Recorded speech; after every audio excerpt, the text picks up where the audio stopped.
يا كابتن حسين لبيب، عايزين صفقات. احنا عايزين صفقات. طيب، الخبر الجميل، الخبر المفرح، اخبار مفرحة او اخبار جميلة تخص نادي الزمالك، بس عايزين صفقات. نفسنا في صفقات.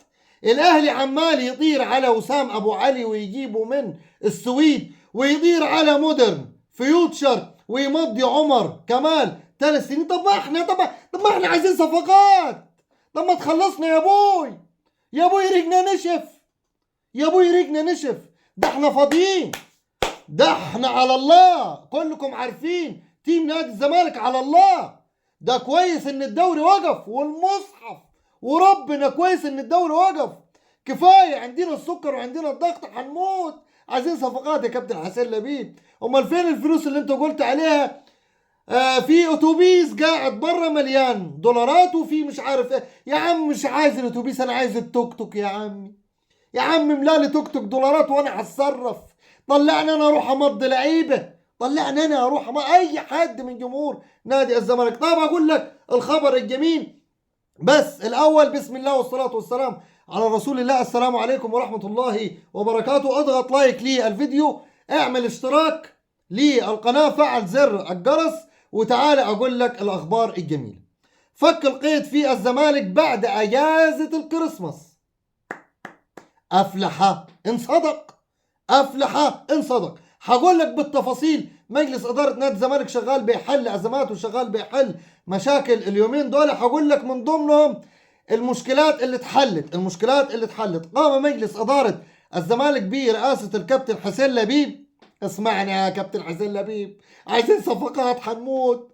مش عايز اشوف نضاي وسامسون تاني. انا تعبت. مش عايز اشوفهم الجوز دول. تعبت والله. تعبت. انا عايز حد زي حسين الشحات، زي هنا ده بيرستاو، زي سليم المقصور. يا عم هاتوا لنا حاجه زي دي. حرام عليكم. هكمل لك. برئاسة الكابتن حسين لبيب بسداد 110 ألف دولار مستحقات مساعدي فيريرا. ما هو اللي جابه ووداه، جابه وداه وجابه، هرب، ساب النادي وهرب كده خلاص. الكابتن حسين لبيب دفع 110 ألف دولار مستحقات مساعدي فيريرا، وكذلك قيمة 7000 دولار قيمة رعاية نضاي. هو نضاي ليه رعاية؟ رعاية ايه؟ ده انا اللي هدخل الرعاية. ده انا اللي هدخل العناية. ارحموني يا ناس. المهم هكمل لك. وكذلك قيمة 7000 دولار قيمة رعاية نضاي، و12000 دولار قيمة رعاية سامسون. رايح ادفع رعاية قيمتها كام؟ قيمتها كام يا معتز؟ 12000 دولار في سامسون. يا راجل ده انت ما لعبتش بجنيه، والمصحف ما لعبت بجنيه. طب انت مين اللي جابك اصلا؟ طب انت لاعب كورة اظن؟ والله انا لو نزلت الملعب هبقى احسن منك. والمصحف لو شفتني يا كابتن حسين لبيب هتلاعبني عليه، وانا راجل سني 38 سنة. والله العب احسن منه. لعبني وجربني. هكمل لك.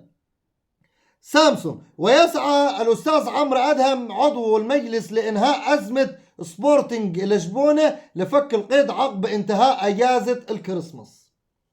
طب عادي، الكريسماس خلص. الناس احتفلت وهيصت ولبست الزعابيط والبرانيط. هاتونا أخبار حلوة. ما هي دي الأخبار حلوة، بس عايزين حاجة لفك القيد عشان أزغرت، عشان أضرب نار. خليني من جنح هضرب نار. لو القيد اتفك بتاع نادي الزمالك انا هضرب نار. فرحان يا سيدي، فرحان.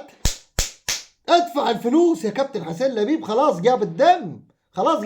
حرام عليك. جمهور نادي الزمالك تعب. دمتم سعداء، واشوفكم في الفيديو القادم. سلام عليكم.